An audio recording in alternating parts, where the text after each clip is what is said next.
Numinous Podcast with Carmen Spaniola.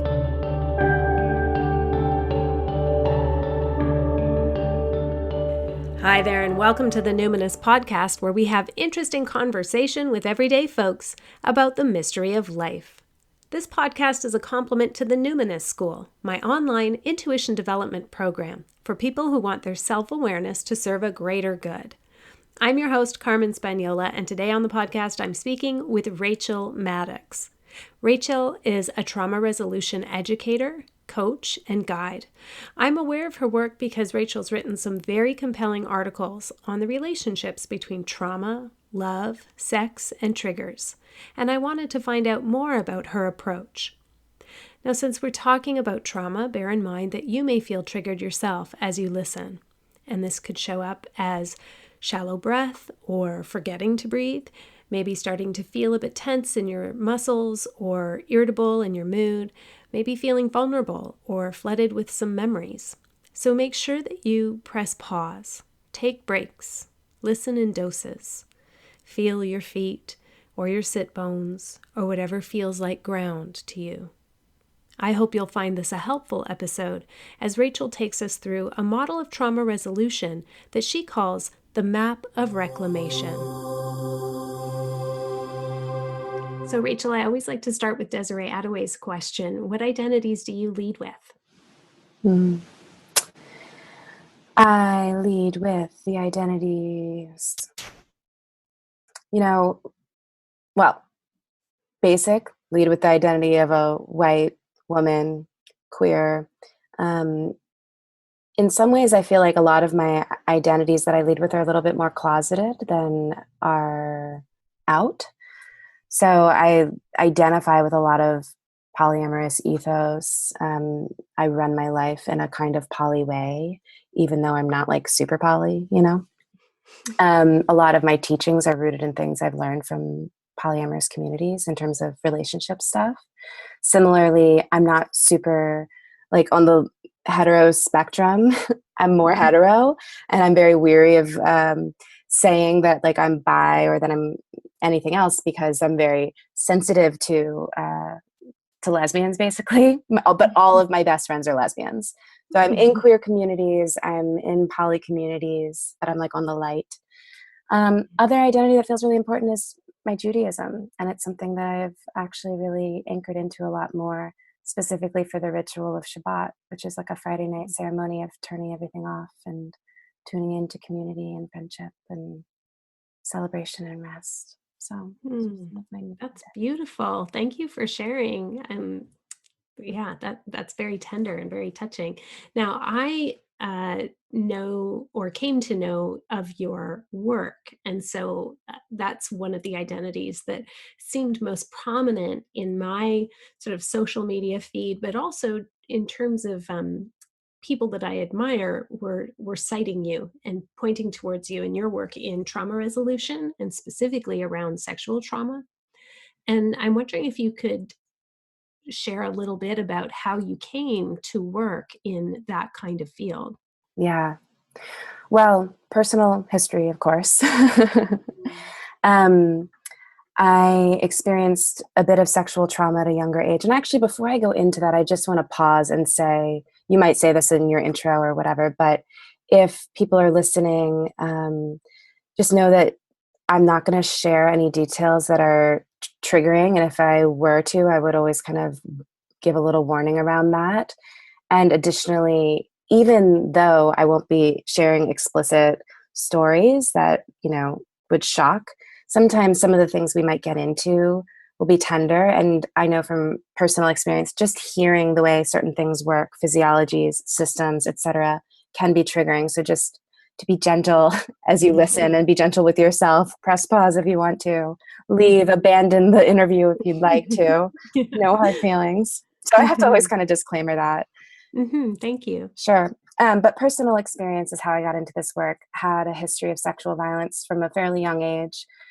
Didn't think I had anything called trauma. Didn't know what trauma was.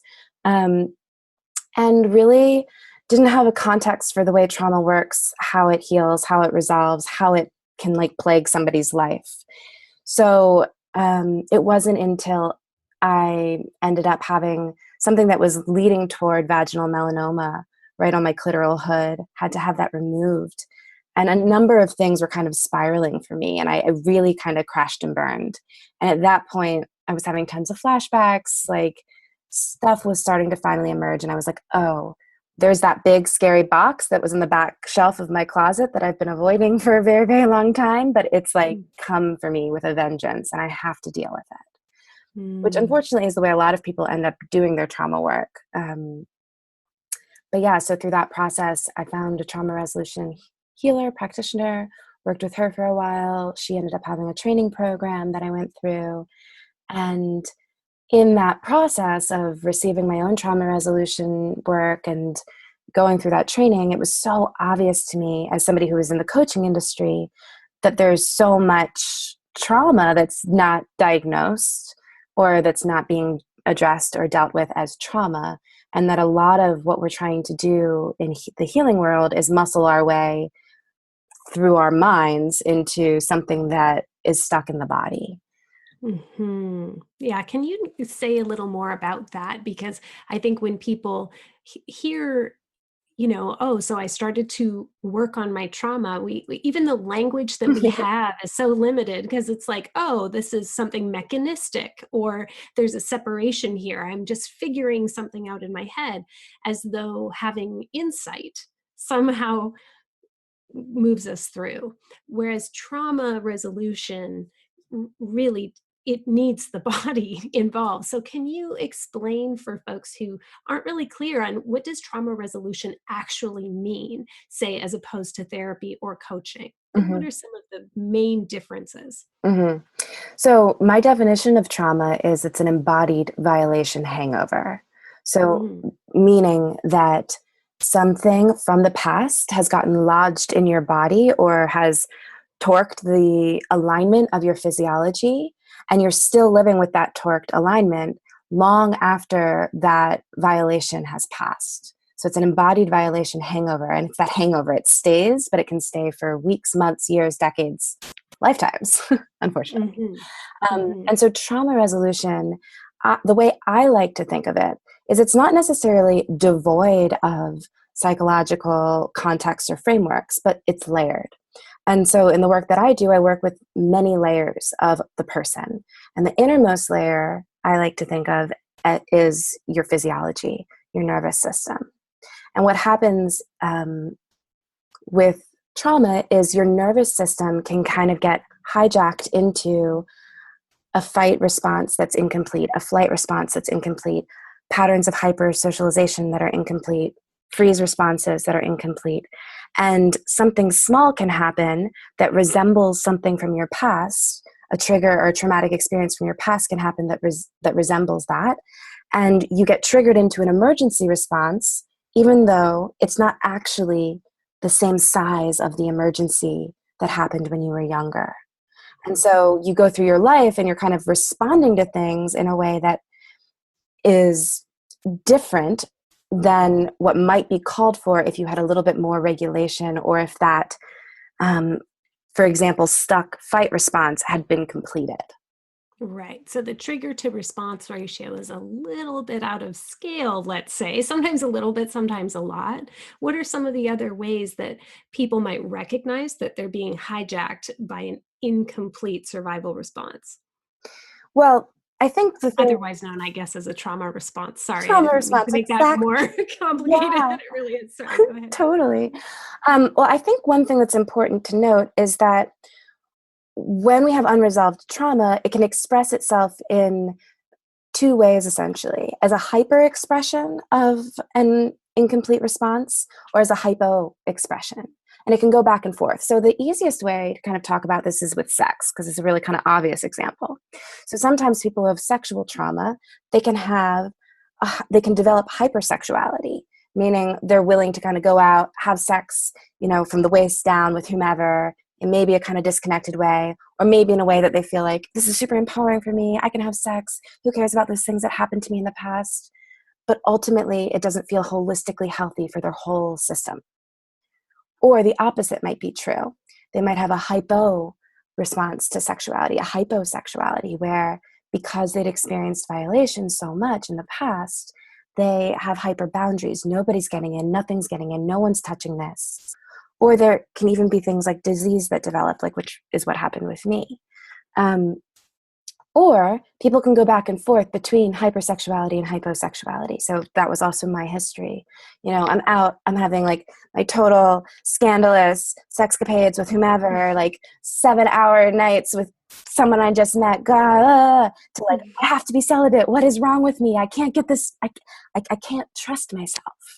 I want to know partly your story and also what you see as common for people who successfully move through their sexual trauma. Like what does that look like when you get more regulated? Yeah. So there's so many things, right? Because like, for example, just with that, what is that rooted in becomes the question, because people can actually have different reasons for cultivating hyper or hyposexuality. And it's not necessarily just rape. It could be a history of neglect, right? Mm-hmm. So you could have at a young age, for whatever reason, nobody was around and your core need for safe love and intimate belonging wasn't met or matched. And so you can do one of two things. You can say, well, they're neglecting me. I'm going to leave the bounds of safety and go get my needs met somewhere. And that might be in an unsafe environment. You might start cultivating unsafe sexuality because you just had this core need for love and belonging that wasn't being met. Mm. Or on the other hand, you might say, everyone's neglecting me. My needs must not matter, or I must not, or maybe I shouldn't even have needs at all.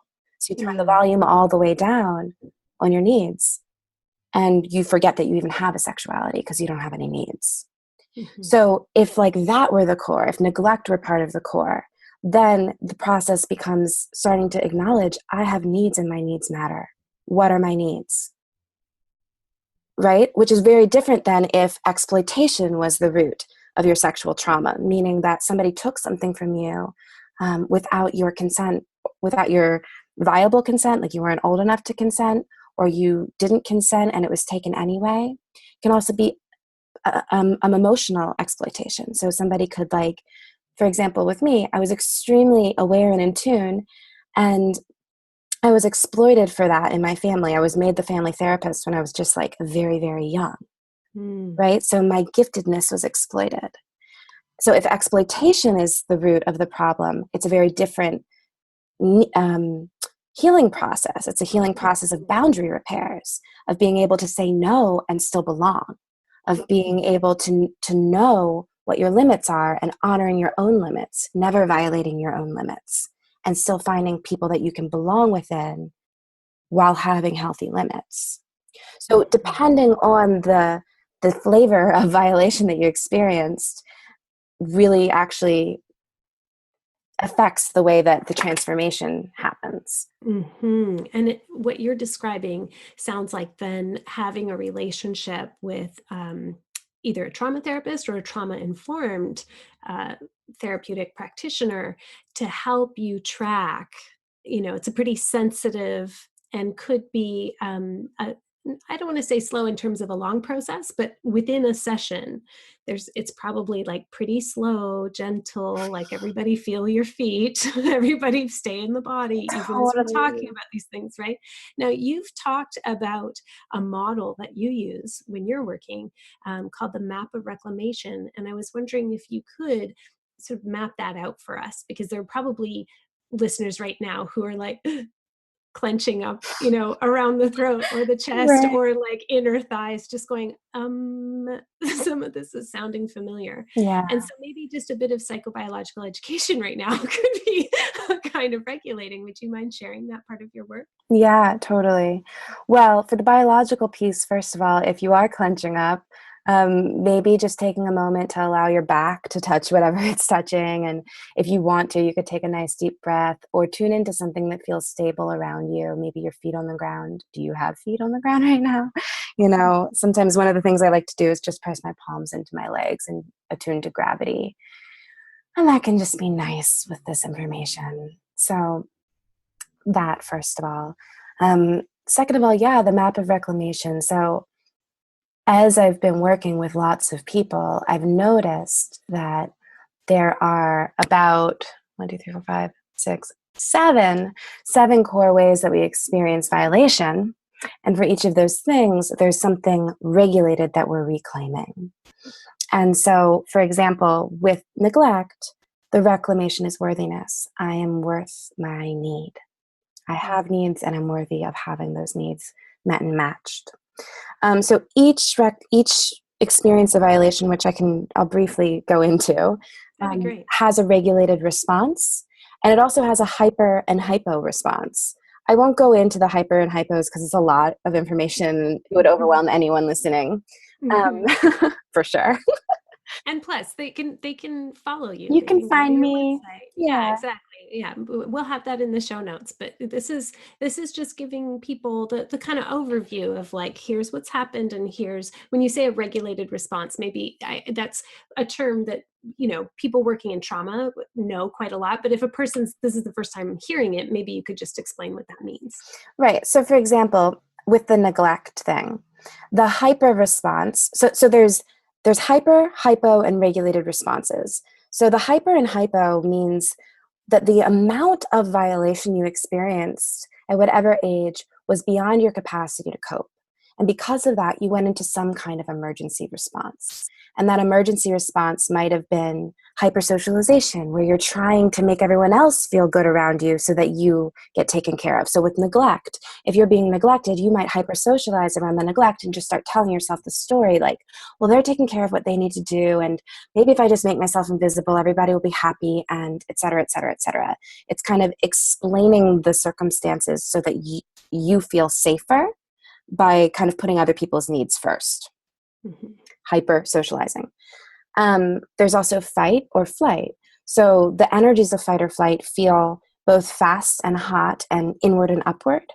With fight, it can be like a rage kind of energy moving towards something. So moving toward the perceived violation. With flight, you're fleeing from the perceived violation. It's more like terror, running for your life.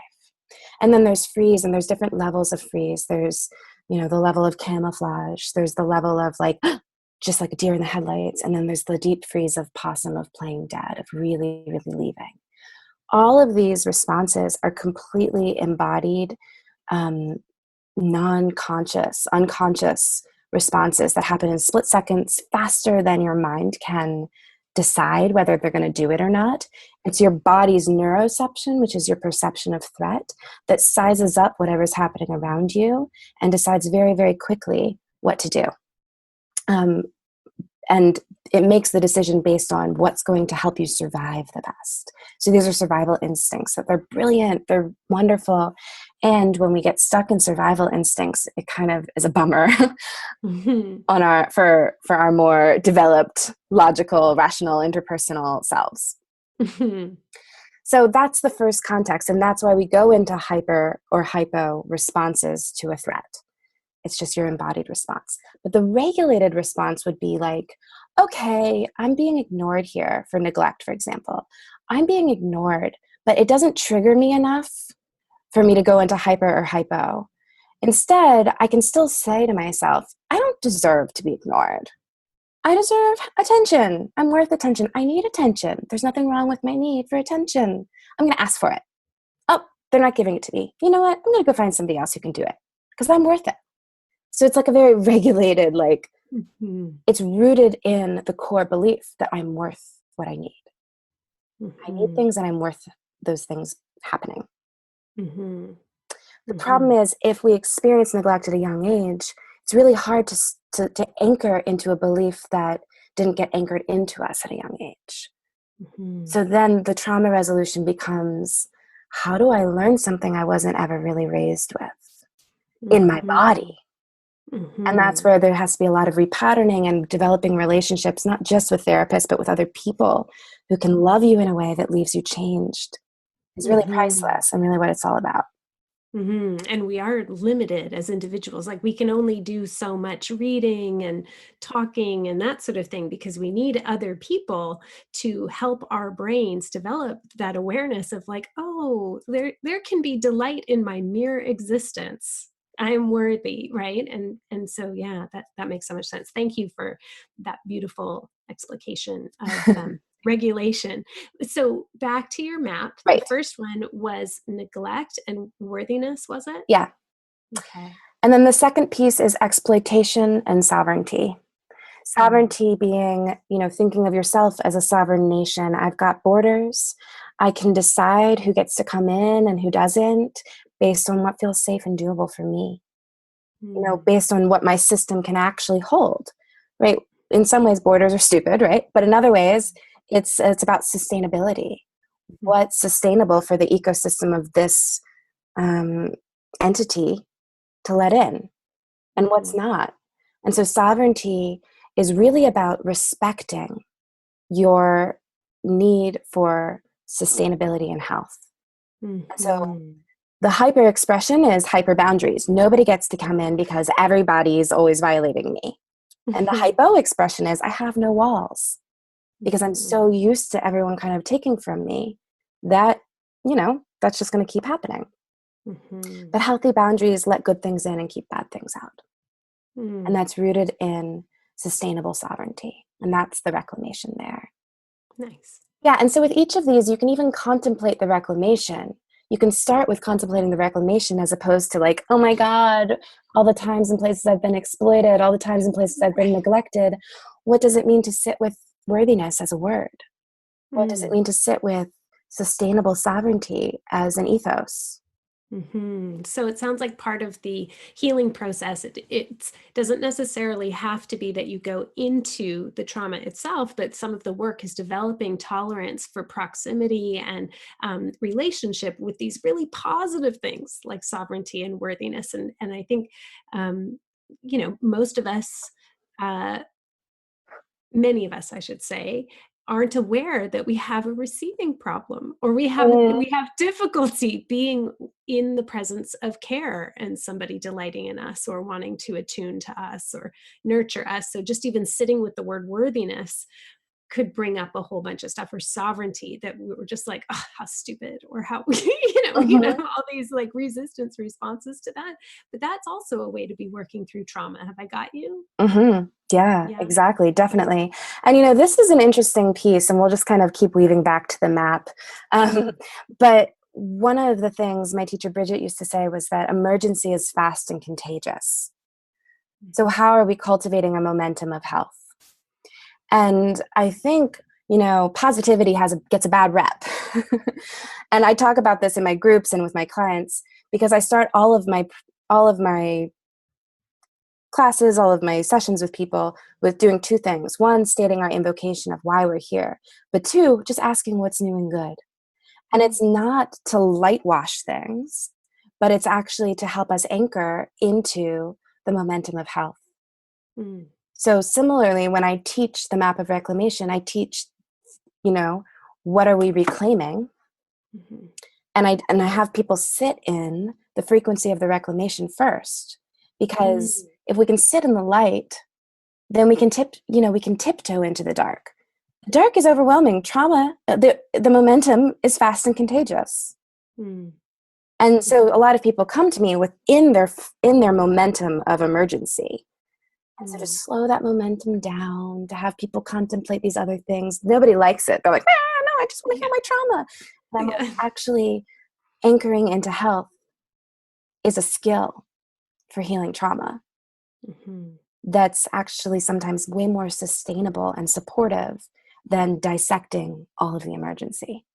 That makes sense to me. My teacher, Diane, calls it dosing the field with resources first. Yeah.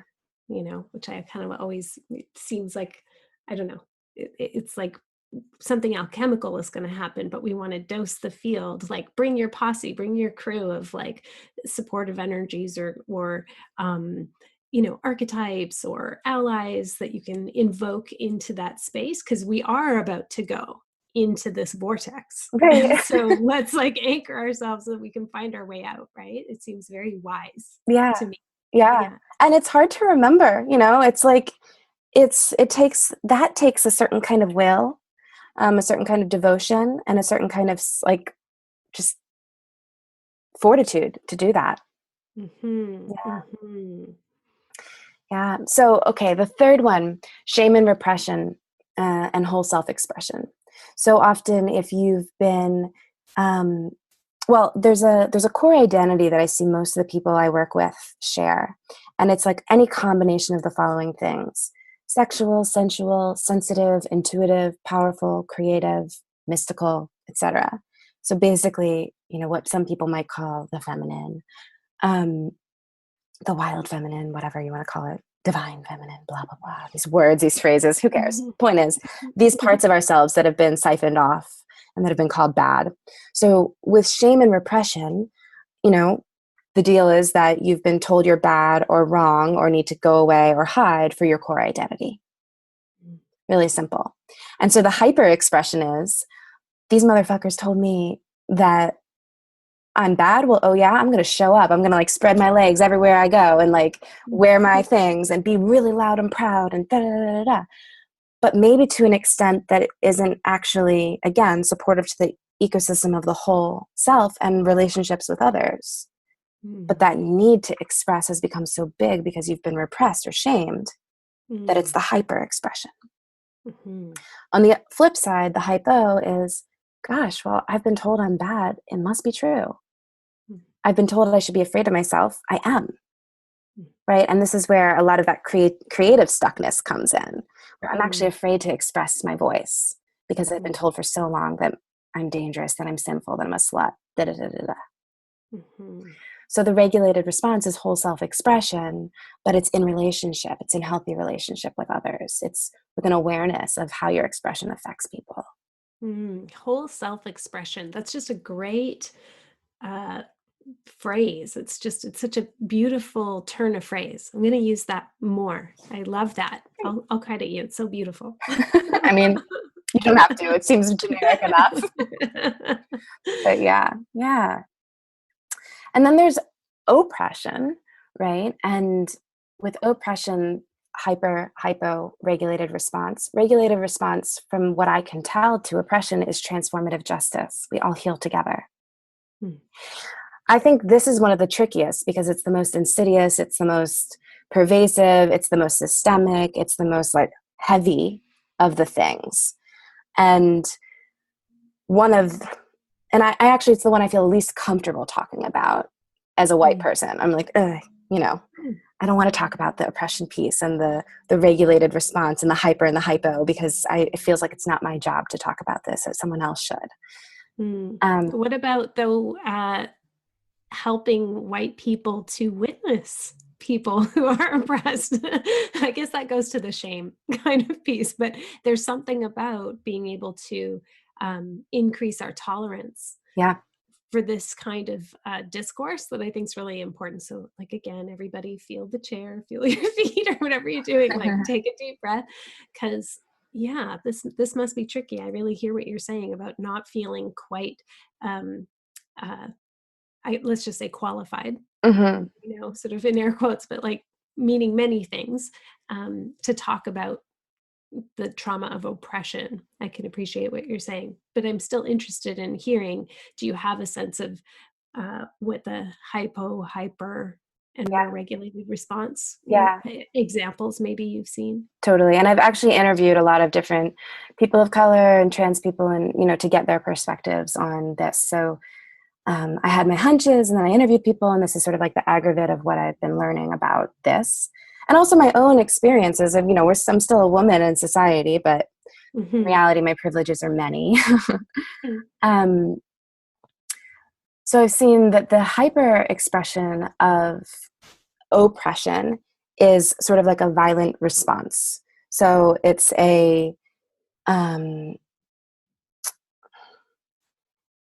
it's like violence begets violence. It's like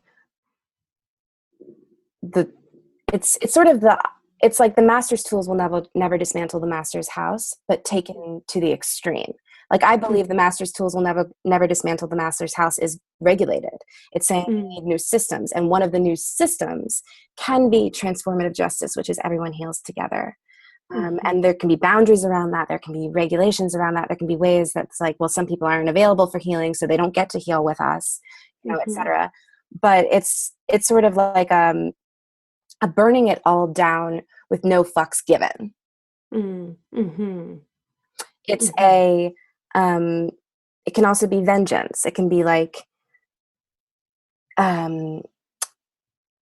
not justice, but vengeance. Justice is, again, regulated response. Vengeance is payback. Mm-hmm. Reparations, regulated. Vengeance, payback. So, Mm-hmm. it's a very fine line, and it's awkward to talk about because it's such a fine line. Mm-hmm. The hypo response is the internalized oppression. It's the desire to, it's the believing the systems. It's believing the stories of the systems. It's internalizing, this must be my fault. Or it's, there's no way out. So it's either internalized oppression or depression because the system's so overwhelming and so insidious.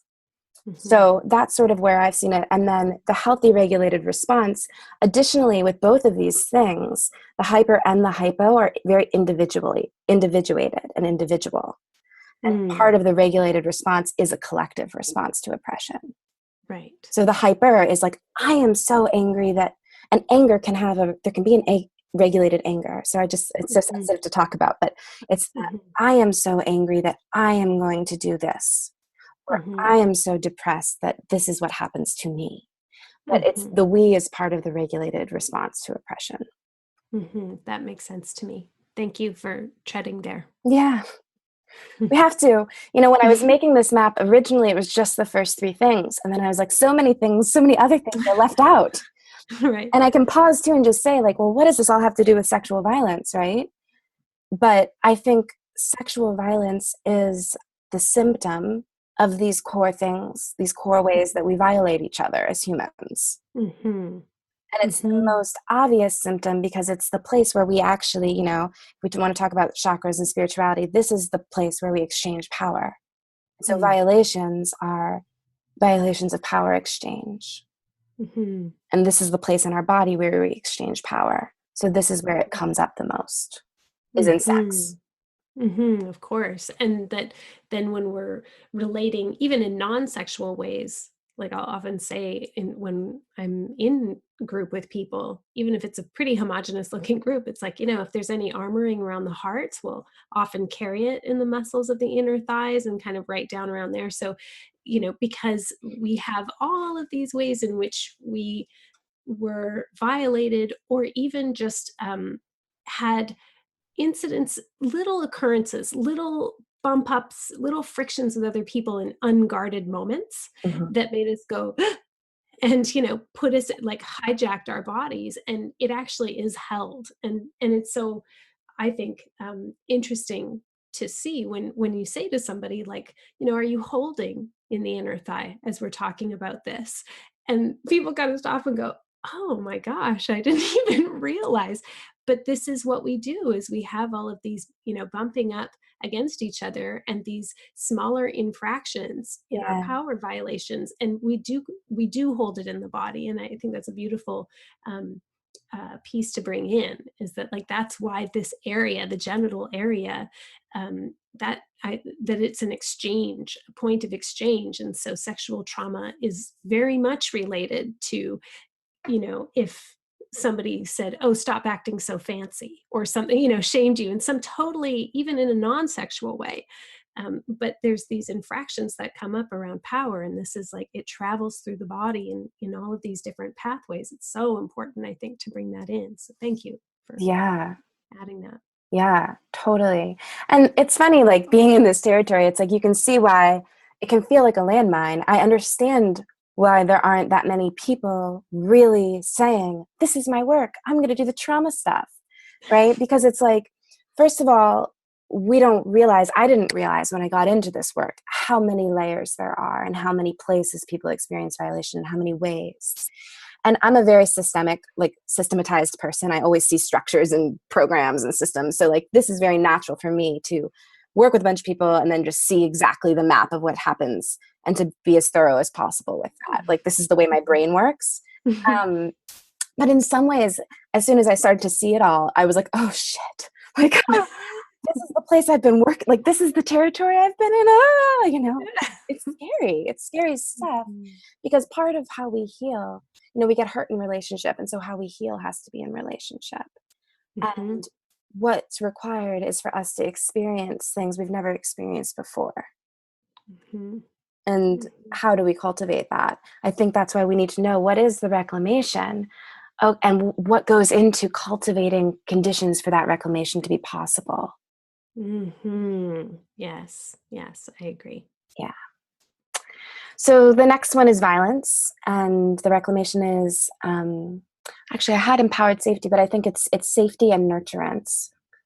So both that combination of, I have right distance from unsafe behavior. Mm-hmm. Right distance creates right emotions. I have right distance, and because I have right distance from unsafe behavior, I can cultivate coziness, nurturance, care, tenderness, love. Mm-hmm. Mm-hmm. Yeah. When I'm working with clients, and the approach is kind of to bring in the competent protector, like, so not, I think, many of us, I'll speak from my experience, but in my experience, I had aunties and people who knew, like, oh, your stepdad is an alcoholic who totally resents you, like, we should protect you, but they wouldn't, it's like they wouldn't or couldn't, I can see that they couldn't in many ways, intervene, Mm, step in, without it actually having such backlash. So yes, they were very nurturing, but they didn't have that sort of competency piece, the capacity piece, for so many reasons that I totally understand. So being able to figure out, what does it look like to be both, competent and safe, mm, and like have those boundaries, and very nurturing and protective, and what is that like in one figure? I yeah. mean, sometimes that's like, if we've never had that or experienced that, or if we had to become that Mm, for others because the environment was emotionally deprived or it was bereft of that, we had to become a competent protector for other people. Wow. This is again where it's like, having to sit in receiving that kind of care can mm, be incredibly difficult for people, right? mm, If one of the ways that you've dealt with trauma is to sort of become the thing that you never had, I think many people are often a little taken aback at how hard it is then to be the recipient. But as you said, if we were hurt in relationship, we become healed in relationship, and I think that's a beautiful, yeah, it's just a beautiful restatement in this part of the map. yeah. To bring that in.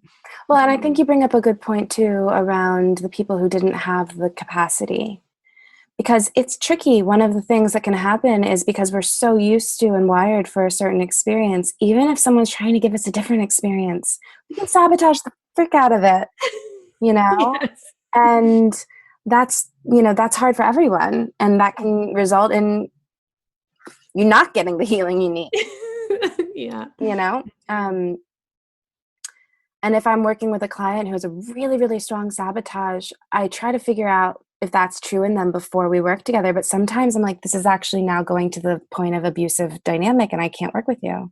I'm really sorry, Mm. but that's what's happening here. Like within themselves, Um, abusive dynamic, or with other people, or with themselves? with me, Oh, like, with you. yeah. And so it's interesting, like, when we're trying to heal, what happens is our youngest parts come up. And, Mhm. I sort of say this as like a like a loudspeaker to everybody, who's doing their trauma work. Sometimes we don't do it because we're not ready to bring our adult into that space, or our adult's not developed enough. I Mhm. don't recommend going into your trauma resolution without a very solid sense of, even if the youngest, most hurt part of me comes up, I'll still have access to my adult. Right. Mhm. Because it's when only the things that have been violated show up, that you can go into your fight, flight, or freeze on the people who are trying to help. And so Mm. it's important to check yourself and say, like, is this work that I'm ready for? Or, like, Mm. when I'm listening to this, does it terrify me, or does it activate me, or, Mhm. Yeah, we and to can slow make, down with that. yeah, Yeah, to make you got empowered it. decisions. Cause, like, you don't have to do our trauma work. Like, it's not required in order to have a happy, healthy life. Mm. That's so interesting. Can you say more about that? Because it sounds like we've talked about, if you have symptoms of trauma, that might impede having a happy, healthy life. Yeah.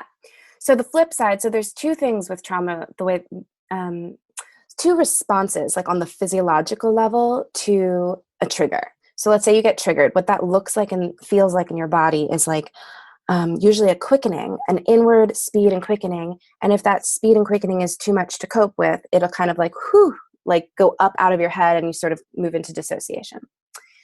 When you notice yourself kind of going in that upward or downward spiral into either hyper or hypoactivated state, you have two choices. One is if you have the capacity to stay present to the intensity, you can often draw on resources to help complete an incomplete emergency response. You can call in your guides, you can call in an animal, you can call in, whatever it is you need to call in so you can get a different response. You can say no where you would normally say yes, and then get yourself to safety. You can ask for what you need in a really tender way and get yourself into a safer spot, et cetera, et cetera, et cetera. Mm-hmm. If you don't have the capacity to stay present amidst the intensity, so this is like if we bring in the meta, if you don't have the capacity to always have access to your adult, even when your inner child is doing all this deep work, you can also soothe and distract yourself. Mm-hmm. So you can either transform, go all the way over the hill, or you can go back down to where you came from. Mm-hmm. The thing that's annoying is if you soothe and distract, the triggers are going to always keep coming back. But Mm-hmm. if we soothe and distract ourselves in healthy ways, so we can say, look, I'm not ready to do my trauma work, but I can go to yoga 4 days a week. And I can build my capacity to be present to my body in intense situations. And I can do that for 2 years before I ever go to trauma work. Because that skill that I'm cultivating will help me stay present amidst the intensity of the trauma resolution. I understand what you're saying now. That makes perfect sense to me. Right. So soothing and distracting is a wise choice. And if you've got someone who's trying to sell you your trauma work, it's dangerous because you might not be ready for it. And it's not safe for everybody if you're not ready for it. So I'm a very, when it comes to working with people, I'm extremely boundaried around who I say yes to. And I do a lot of just checking it out, not from a place of I'm better than you or anything, but how can we both be safe here? And it's not always safe to go into this work if you don't have the capacity to be with the intensity. Yeah, I love what you're saying about that, and I enjoy that restores sovereignty to both of you, right? In the therapeutic alliance, Yeah. right? So important. Can we go back to the map, because I know a lot of people are like, please tell me all the 7 things.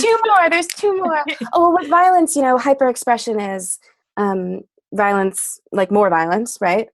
They've been violent, I'm going to be violent in whatever way. Hypo often manifests as illness with violence. It's violence turned inward. It's staying in a violent situation, and the only way that you can cope is your body starts to self attack. And what's the regulated response to violence? Nurturance and safety. Oh, right. Empowered safety and nurturance. So you get yourself to a safe space, and then you cultivate the kind of care that you really need. Got it. Okay. Thank you. Yeah. So then 2 more. One is manipulation and control. So this is sort of mental violence, right? Where somebody is telling, gaslighting falls into this category. People are saying what your experience is. They're using their words, their money, their power to direct you where they want you to go. And the regulated response is clarity and choice. With manipulation and control in particular, I also think because it's a form of emotional violence, that right distance creates right clarity, creates right emotion. So in my experience, people who've experienced manipulation and control, they have to create severances and distance in order to be able to regain their sense of this is what I think. This is my thoughts. That's so refreshing to hear. And I know that there are some therapists who are like, no, I'm totally against cutoffs because that's unhealed or something. And as a person who has taken distance and, has estrangements, I know how life-giving that has been. And so, people who need to take distance and have severance, I mean, that's huge work. And it has karmic implications. It has all kinds of, and it's so difficult to, I guess I keep going back to the word sovereignty. It's so great, but to elevate your own inner knowing above the level of the din of the collective that's saying that's not healed or you shouldn't, whatever, like Right. that is a huge act of sovereignty. So yeah, thank you for including that taking distance, that's counterintuitive, I think, for many trauma informed therapists, not all certainly, but I've definitely heard the opposite from some, that it's almost as though there's no relationship that can't be attuned to in this kind of way, and it's so long as you're regulated. And I just think that's just not my experience. Yeah. Yeah. Well, and also like having a severance doesn't always mean forever. It can mean I'm going to get myself to a regulated place, especially with manipulation and control, because if it's mind control in any way, you can't regain clarity in that space because those voices are so insidious. And what also that brought up for me as you were talking was, I don't remember whose theory this is, but it's it's the triangle of drama versus the triangle of empowerment. Do you know it? I don't know. Okay, so in the triangle of drama, there's 3 roles. Each corner of the triangle is a role. The first one is the victim. The next one is the perpetrator. And the third one is the martyr or savior. And so in the triangle of drama, you would find yourself in one or two of those roles. Or, so for example, like, this person has violated me, and in order for me to feel safe, I'm going to tell them that they're the worst person on earth and then expect someone else to save me. So you're still in a role of victimhood. Now, this doesn't mean somebody didn't violate you. So this is like a sensitive, right? Anytime you use the word victim in this territory, again, it's sensitive language. You have to be really careful. So I'll be really clear in saying that victimizing things happen. And when we stay in the triangle of drama means that we are expecting someone else to save us, so if we're expecting someone to save us, or we're expecting, or we have to call someone perpetrator, it's this triangle, which doesn't mean people aren't perpetrators. Right. Okay, triangle of empowerment is creator, coach, and challenger. So the reason why I bring this up is because, for example, let's say you've been victimized. One of the most creative things you can do is move yourself into a safe place. Get yourself to right distance so that you can challenge that person effectively, or so that you can receive the coaching and care that you need because you're not in the violation still. It's one of the most empowered things you can do. One of the most creative things you can do is create right distance. And it can be temporary, but it's one of the fastest ways out of the triangle of drama, because in the triangle of drama, you're still going in that cycle of somebody has to be at one of these roles. So I like that as a model, as like a barometer for yourself. If you're in something, you can ask yourself, am I putting someone in these roles, the most creative thing I could, and am I not willing to leave the situation? Am I attached to staying in this drama triangle without being willing to leave the situation? Trickier when somebody when the manipulation and control is financial, Definitely. or those kinds of things, right? So we're not saying that if you can't leave, or if if you're not doing that, then oh, too bad, it's your own fault. Not blaming the victim. Not at all blaming the victim in any way, because it's super tender and tricky. And this is basically the hardest thing you can ever do, is decide, no matter what, I'm going to this other triangle. And there are situations that are extremely hard, especially with financial manipulation.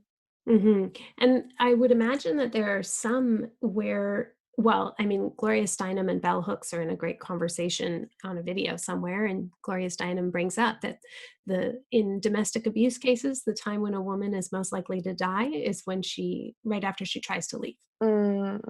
Right. And so there's we're talking very, very high risk. And this is, again, where I think developing, when you were saying earlier about taking your time to build up Right. whatever other resources you need. And if we're going to heal together, that means developing tolerance to be cared for and seen, and, reach out to somebody, because you're going to heal in relationship. You're not going to escape manipulation and control probably by yourself. Right. Yeah. Anyway, sorry. 100%. Just, No, I'm mhm. so glad you added that. It's so true. It is a huge risk. And again, exactly, with transforming any of these things, building our capacity to do so is vital. Yeah. Mhm. Mhm. So then the last piece is isolation. And I think this is kind of a newer phenomenon. I think the next edge of my work is going to be around the trauma of digital isolation, the illusions of connection that are created, and the addictions to false connection that are present, and what that means for our bodies, and what our bodies aren't getting and what our bodies are getting, and Mhm. the blue light, the cortisol, the lack of serotonin, etc. Mhm. Um, so with isolation, the antidote or the reclamation is togetherness. It's intimacy. It's community. It's in-person touch. Mhm. Um, and I don't quite have the hyper and hypo sketched out yet, but I would imagine, I don't know. I can't speak to that quite yet. But the hypo is probably like, this is all my fault. Mhm. Yeah, and I mean, I would offer, so one of the things that we've implemented in my home, because we have a 14-year-old, and just kind of, there used to be uh, we used to have a more easygoing relationship with our child, where we could say, sure, you can go on the computer for as long as you want, but first you have to do half an hour of reading, half an hour of creative work, half an hour of exercise, and half an hour of chores. And for a long time, they were actually a-okay with that. And then, teenagerhood happened and the counter wheel kicked in, and it was just too hard to manage that. So now we have a circle with Disney, which is these controls. And we thought, well, we'll put all of the household on it. So 2-hour max of screen time a day, 15 minutes Facebook, 15 minutes Instagram, and bedtimes, right? So earlier bedtimes. And I can tell you, after doing this for a month, it is very disquieting to see the hyperactivation of restlessness, and something in the hyper response to Mm, this feeling of like, what are people that mostly I don't even know what are they doing? Have they commented? Are they, did people like it? Did people I know see it? It kind of wells up in this moment, and it's been so good to have the automatic pause, yeah. because I hardly ever thought about social. I didn't, like, I was like, well, I'm on here for my business, but my business is me, so I'll just be me. But actually having my cell phone say, like, looks like it's your bedtime at 8:30 on a weeknight, makes me Mhm. go like, wow, what is happening in my body? And there's definitely activation, irritation, like, you can't tell me, that sort of thing. and and it's so bizarre. It's like, my husband is right here, my animals are right here, my child is right here. And so what is this orientation towards something outside? So I don't know exactly what the how that relates to the collective, but this feeling that there is an other, Yeah. an orientation towards an other that isn't manifest, can never be connected to truly, and then the hypo, Mm, um, there, I know that there are some people who experience the comparison stuff. I've not really noticed this personally myself so much, but people who are just like, this totally depresses me. And, like, comparing themselves to other people, right. or that, if the algorithm keeps feeding you back um, distress stories, Right. or Right. whatever, that you can go into depression and feelings of hopelessness and despair and things like that. So I don't know how that Right. maps out for you, but definitely having controls and being more skillful about tracking my physiological response has been incredibly enlightening. Mm, And the more regulated response, then at first there's a bit of an elation to be like, wow, I was only on Facebook for an hour this week. And then there's like all this pride about like restoring sovereignty kind of idea again. But it's like, wow, I actually feel more joy, more gratitude, more presence, more my face, like my social engagement system, Right. my cheeks and my eyes and kind eyes, and just like lingering a bit longer in eye gaze has been great. Reading, being able to stay focused, and like comprehension with long form, all this stuff. It's like, okay, so this is very calming. Yeah. And the sense of reconnection and reclamation of my sense of who I am, my identity again, that's based on my interactions with real people and Yeah. the natural world, my garden, my animals. Like it's been incredibly quick. Yeah. It's been quite phenomenal. Yeah, totally. Yeah, the thing that I've been thinking about is just this idea of revillaging, because that desire to connect with the other is real. It's this need to be seen and known. So in the work I'm doing, the core need that feels like is true of all humans is for safe love and intimate belonging. And so we're seeking that through the internet. We're seeking a sense of belonging, a sense of love, a sense of being seen, being known, being validated. But it's just too elusive. It's not tangible. It's not, and it's also, there's no boundaries, and we were talking about this before we came on, but just this idea that like our boundaries are these containers and structures, systems, but specifically boundaries and borders are what protect our pleasure, protect our innocence, protect our vitality, and if we don't have the boundaries, there's no limit. So there's no limit to how often we can check for that feedback loop that's not coming. And it's a drain. It's a big life drain. So, and it's a real distortion on what you're talking about, which is so true. And I notice this especially when I'm leading quests, people come because they think, oh, I'm going to go on this wilderness quest. I'm going to have 4 days solo.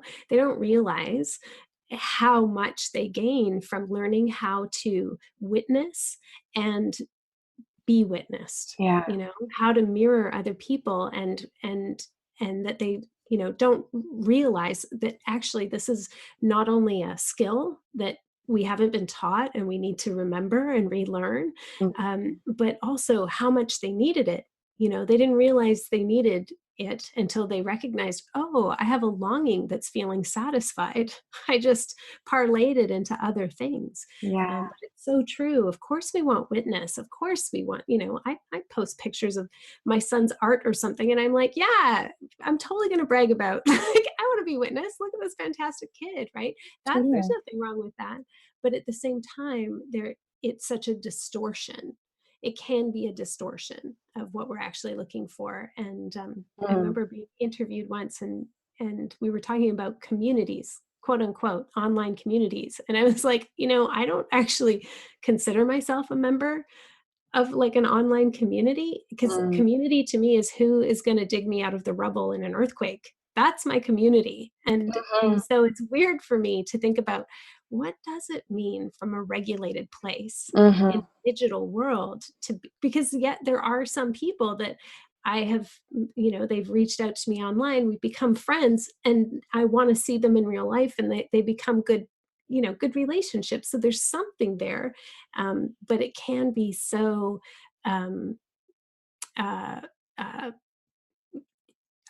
out of proportion and illusory. Yeah. It's a tricky one. Yeah, I love this. And part of what's coming up as you're talking is just this idea that there's like almost a hollowness in the self-help internet world if we don't talk about this as being core. And so in reality, my work's going to probably pivot to this. Because what I really want to help people do, this idea of revillaging, where like, how can you cultivate what you really need in person? How can you be the wisdom keeper or the counselor or the guide in your in-person community?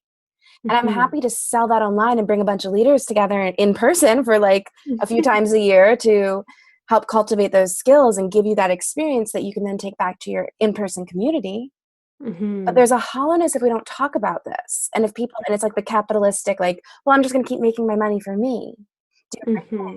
And it's sort of why I've had to kind of take a pause with what I'm doing right now and ask myself, wait a second, because one of the things I've seen, and this is why I added this at the end to my map, because I'm like, oh, half of the people I work with, the biggest problem is they just don't have any community. And yeah, they have all of this trauma. and they need it to be healed. They want to heal it. They want to work with it. They want to whatever. But they don't have anyone to sit on the couch with. Yeah. Yes. And so they can do this with me. They can do really deep work with me, and I'm happy to do it with them. But until they have someone sitting on the couch with them, they will always feel like shit. Yes. Yes. It's so true. And so It's for so me, true. I've been like, I feel out of integrity, because if you don't have your own in-person community, what's the point? Mhm. What can we do? Yeah. No, that makes a lot of sense to me. And I've never really been great at facilitating, like online groups or, that sort of thing.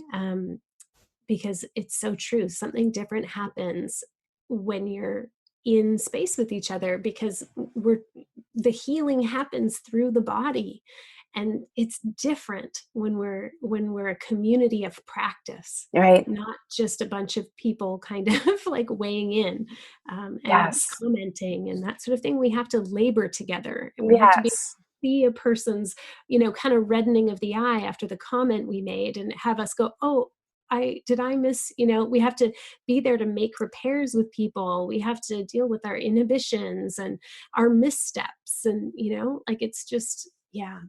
I think this is really valuable work, Yeah. pivoting towards this for sure.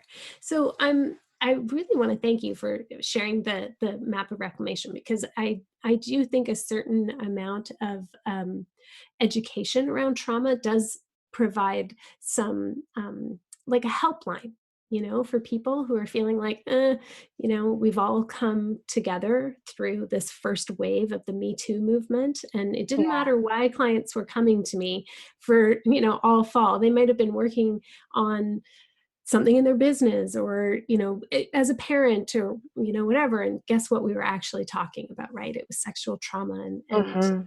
and and it releasing and completing these processes through the body. Yeah.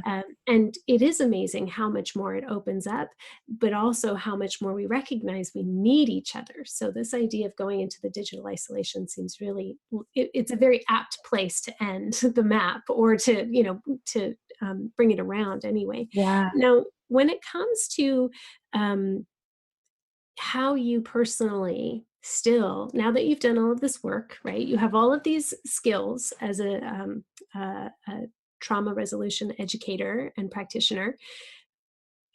Obviously, as you say, like, victimizing things still happen. So Mhm. there's grief, there's rage, there's the collective grief and rage, especially around Me Too movement stuff. Yeah. Um, how do you now, with all of this information personally, cope with, express, manage those kinds of emotions like grief or rage? Pretty immediately. Mhm. Sometimes not. I had experience like about a year ago or so, and it was just sort of like a silent dissociative grief that kind of got stuck in me for a while, and then I realized it and worked through it. I think the thing is, I've expanded my capacity for grief, for rage. I remember when I first started doing this work saying like, I don't get angry. Nothing makes me angry. It takes a lot for me to get angry. And I was dating someone and he was like, I don't believe you. How is this possible? And we started working on that. So now I just feel like I have more access to grief, to rage, to being present with those things. So they don't scare me as much and they don't get siphoned off or hidden or locked away in certain parts of me. I know how to Mhm. be with them. And they're Mhm. not bad. They're not scary. They're a range of experience that we're supposed to feel. We're supposed to feel grief. We're supposed to feel rage. We're supposed to feel Mhm. shame sometimes. Mhm. Mhm. Yeah. And so when you are processing them, do you still work with someone else to process those things mostly, or do you find that you have enough skills generally when those things come up? I honestly, one of the things that I've been really working on is just cultivating really healthy community. Mhm. And so this is part of like the dream for me around this like trauma informed revillaging is like as we cultivate healthier communities, there's less and less of a need for us to be working on our personal stuff and spending our money and resources there. And instead, we can become people who help solve bigger world problems because we're more resourced and we can come back to our healthy community to process those hard feelings as opposed to having to just deal with all the interpersonal stuff between ourselves and each other. Mm-hmm. So for me, I process mostly with like my best friends. Mm-hmm. I mean, I had a bunch of heart stuff going on, just a lot of anxiety, which isn't something I really have experienced ever. Anxiety is like not a normal inclination for me, but over a few months ago, I was feeling a lot of anxiety and I went to a few different healers, just kind of one off. But so there are places where I get stuck and I'm happy to like go hire someone and get some support. But oftentimes my biggest breakthroughs and breakdowns happen with my closest friends. Well, I feel like this has been a conversation that where hopefully the listeners feel like this, that it's like, oh, this person could totally be a close friend and we could totally process together. And Right. thank you so much for contributing to the resources that I think all of us need to be better village members. So thank you very much for sharing the work. And I'm really excited about you expanding the work. So thank you for being on the show today, Rachael. Thank you so much for having me, Carmen. You're just so delightful. Thank you. I especially love that last part about the trauma of digital isolation and that the reclamation is trauma-informed revillaging. At least I enjoy where that work is going, and I really look forward to following Rachael's developments as she goes deeper into that inquiry. If anything came up for you in this session, you can reach out to Rachael or I. We both do one-on-one sessions. You can find out more about Rachael's approach to trauma resolution and read all of her articles. And she also has a really interesting video series available at her website, rachaelmaddox.com, RachaelMaddox.com, and that'll be linked in the show notes. Now, speaking of trauma-informed revillaging, that is precisely what we do when I'm leading Quest. So deposits are due April 1st, 2018 for the Quest, which is happening at the end of June. The last night of your solo, you're out under the full moon. It's just going to be phenomenal, just gorgeous. If you're interested in that, you can now put your deposit payment online. You can just do it from my website. Go to the navigation and go to retreats, and you'll find everything there. Today, I'd like to thank my listeners in Ontario. I like to thank people in every episode, and I'm starting to break it down by provinces and states because I've gone around to so many countries around the world. And Ontario, I've visited Toronto and Ottawa. I would really like to go and explore because you're so vast. But thank you very much. Some of my favorite people live in your province. I will definitely get back there again. Thank you for spending time with me today. To find out more about Quest or working with me one-on-one, you can go to my website, carmenspagnola.com, CarmenSpagnola. And until next time, take care.